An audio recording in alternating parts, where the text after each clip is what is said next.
po ba yun, ma'am sir? This is John, the Filipino channel. Ang inyong pong lingkod. So today is March 30, 2026. At tayo ngayon ay papunta dyan sa may One Ayala Mall sa may San Lorenzo, Makati po yan. At dadalhin po natin sa may Corlapi Dental Clinic sa may Jenny Roses Avenue, Pio del Pilar, Makati po yan. Okay, so magbabalik po tayo mamaya unti pag nakuha na po natin sila. Disclaimer lamang po, ang content po natin ay kalsada at hindi ang passenger. Kaya naman saka naman po na may marinig kayo mga pangalan ng lugar, pangalan ng tao, pangalan ng organizations, government or private man yan, ay wala pong kinalaman ng channel na ito. At wala pong pinapatungkulan. Lahat po ng pinag-uusapan dito ay pawang dito lamang po yan sa loob. At wala pong pinapatungkulan sa labas. Ano po, magbabalik po tayo mamaya konti pag nakuha po natin sila. Samantala, makinig tayo ng mga nagbabagong balita at talakayan habang tayo ay papunta doon yan sa ating pick-up area.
kinabukasan ngayong Semana Santa ayon sa Manila International Airport Authority. Pagdami ng mga pasahero sa mga pantalan nagsimula noong weekend ayon naman sa Philippine Ports Authority. Marami tayong 5 segment 3B binuksan na sa mga motorista. Libreng toll sa bagong makasalansangan. Ipatutupad hanggang katapusan ng Abril ay kay Pangulong Bongbong Marcos. Isa pang expressway sa norte nakatakdang buksan bukas. In person activities sa ASEAN Interparliamentary Assembly sa Octubre to February papawasan dahil sa epekto ng kaguluhan sa gitnang silangan. Dating lugar ng stroke survivor at ang problema sa pagbayad ng bagay sa barko sa Manila North Port para magpunti sa Mindanao, tinulungan ng tagapakinig ng Superadyo, DZWB. Dating Undersecretary Adrian Bersamino striking balay para sinampang ng reklamo sa Ombudsman. Sa mga pamilya ng 5 pulis na nasawi sa pananampang sa Rigagwang Mindanao del Norte, tiniyak ng PNP. Ang hindi na pong napakinggan ang super balita sa tanghali nationwide. Susunod na po ang palatuntunan.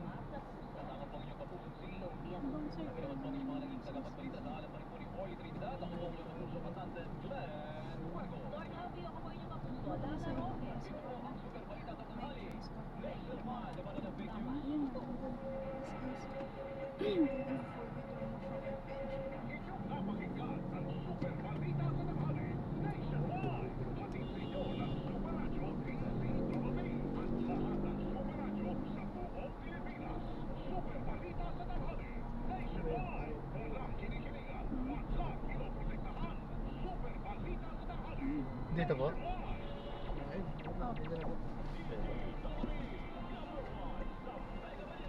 Sige po, ingat po. God bless you. Salamat din po.